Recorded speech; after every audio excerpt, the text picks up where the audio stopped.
Yo les amis, c'est Baki187. Aujourd'hui, on se retrouve donc pour l'hashtag numéro 6 de InfoGeek.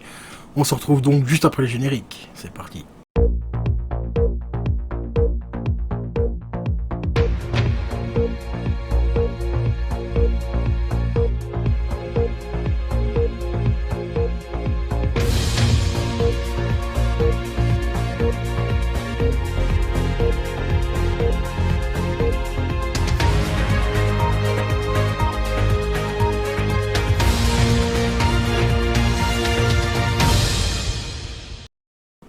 Donc voilà, nous allons commencer donc cette petite info geek par la mort de Kobe Bryant. Pour ceux qui ne connaissaient pas Kobe Bryant, c'est tout simplement un ancien joueur de la NBA. Mais j'ai aussi un coup de gueule à passer concernant cette actu. Car oui, certes, c'est une grande perte pour le monde sportif, hein, même s'il avait pris sa retraite. Mais le coup de gueule concerne aussi les 9 autres victimes que personne en a parlé, à part ici, là, les petites infos sur internet. Mais sinon, à part ça, on n'en a pas parlé. Ce qui a frappé le plus fort, c'est la mort de Kobe Bryant suite à un accident d'hélicoptère. Mais avons-nous parlé des 9 victimes, dont une mère de famille de 38 ans, qui va laisser des enfants derrière elle et tout? Non, personne n'en a parlé. Et ben moi j'en parle parce que ça me fait vraiment rager.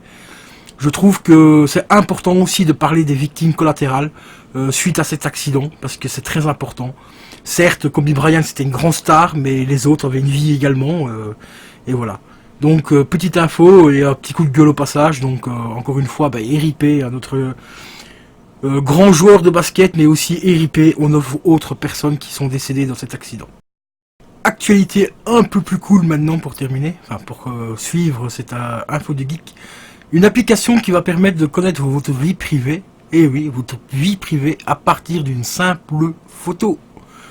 Ça devient vraiment la folie, le monde de l'IA devient complètement barge. Une application donc qui peut trouver des informations de votre vie privée, tout simplement à partir d'une simple photo. C'est juste hallucinant. Bienvenue en 2020. Actualité suivante. Le DVD et le Blu-ray résistent à la dématérialisation. Donc à la version démat, c'est cool. Il faut combattre la démat, les gars.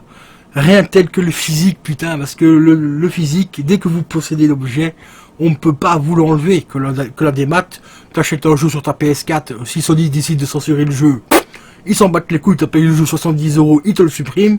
Mais si t'as le jeu en physique, ou le DVD en physique, ou le Blu-ray en physique, je défie quelqu'un de venir chez moi me le prendre en disant ce film est interdit. Je défie la personne de venir chercher mon matériel. Voilà, tout simplement. Donc, à bas la démat, vive le physique les amis. Et maintenant qu'on parlons un petit peu de la PS5, et oui, la PS5 va avoir un tout nouveau casque VR, et il devrait sortir en même temps que la PlayStation 5, et ça c'est du lourd, du très très lourd pour les fans de VR, car franchement le casque VR de Sony a été un des casques VR les plus vendus au monde. Et autre grosse info, la grande escroquerie du vinyle les amis. Et oui, le vinyle se vend, comme vous le voyez, apparemment beaucoup mieux que le CD. Mais attention, escroquerie, car malheureusement, les petits lobbies du showbiz nous proposent maintenant une version CD et en bonus, enfin la version vinyle et en bonus le CD. Mais il faut pas oublier que ces petits malins se cassent pas le cul à faire 2 masters au niveau de l'audio. Ils prennent tout simplement le masters du CD qui vous recolle sur un vinyle et ils vous le vendent à des prix de malade mental. Donc vous pensez acheter un bon vinyle avec un bon un bon son qualité vinyle et en gros vous avez tout simplement un CD sur vinyle. C'est magnifique. Bon après il y a encore des artistes qui veulent réellement avoir une qualité vinyle.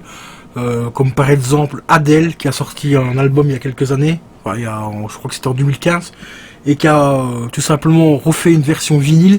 Là c'est réellement la qualité vinyle. Heureusement qu'on a encore des très bons artistes comme elle qui nous proposent réellement un album qualité CD et un vrai vinyle avec la qualité du vinyle. Bon, ça reste très rare malheureusement, mais heureusement on a encore quelques artistes qui le font réellement, vraiment pour remercier leurs fans et tout ça, donc ça, chapeau à eux, franchement, ils le méritent. Et ici, cette info geek là, c'est du lourd les amis. Ils ont retrouvé des artworks d'un film d'animation, The Last of Us. Et oui, il y avait un film d'animation qui était prévu. Malheureusement, le projet a été annulé, mais ils ont retrouvé quelques dessins. Et regardez-moi la qualité de ces dessins, c'est juste un truc de fou. J'espère que le projet reverra le jour, on ne sait jamais. Vu l'engouement qu'il y a autour de ce jeu, surtout avec la date bientôt du deuxième qui va sortir, j'ai vraiment hâte qu'il sorte celui-là. Voir un petit peu la qualité de ce jeu, parce que j'attends vraiment du lourd, du très lourd par rapport à ce jeu. Donc j'espère que quelqu'un, un éditeur peut-être, reprendra le projet du dessin animé. Et oui, DeLorean va nous ressortir la voiture mythique de ce film, en version originale bien sûr, car ils ont retrouvé quelques pièces dans les stocks, et ils vont pouvoir en faire quelques-unes, et je vous promets des informations supplémentaires pour le prochain InfoGeek, donc hashtag numéro 7. Je vous propose du lourd les amis, mais du très lourd, et des tarifs de fou furieux. Eh oui, malheureusement. Donc je vais vous donner l'info maintenant. Les voitures vont coûter la modique somme de 100 000 euros. Et oui, et comme vous le voyez, il y aura une version de 300 chevaux et 350 chevaux, mais aussi des versions d'origine à 130 chevaux, pardon, mais 100 000 euros les amis. Sortez votre portefeuille. Et pour terminer, une info geek qui me fait hurler de rire. Comme je dis souvent, ce jeu est optimisé à la bite de cheval et fini à la piste de mammouth. Il s'agit bien sûr de Fortnite.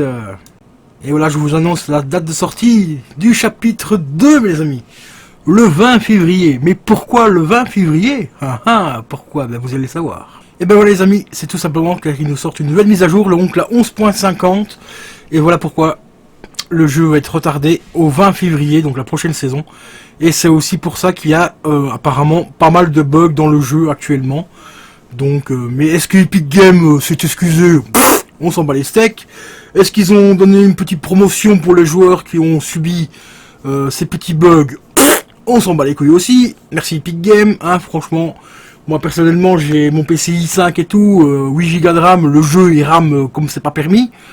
Hein, déjà que graphiquement le jeu franchement il est digne d'un jeu PS2, mais bon ça c'est comme ça, c'est Epic Games, 50 milliards de bénéfices l'année dernière. Bravo Epic Games, bravo, et bravo les Kikou qui achetaient des skins à 2500 V-Bugs.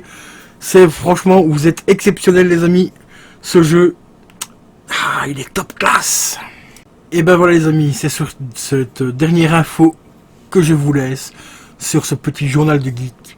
N'hésitez pas à liker, à partager comme d'habitude, à vous abonner à la chaîne si ce n'est pas déjà fait. Et si vous voulez soutenir la chaîne, il y a tout en description, donc le lien du Utip ainsi que le lien du Tipeee. Je vous remercie du fond du cœur pour tous ceux qui le font. C'est franchement super sympa de votre part. Un grand merci et je vous dis à la prochaine. Ciao ciao.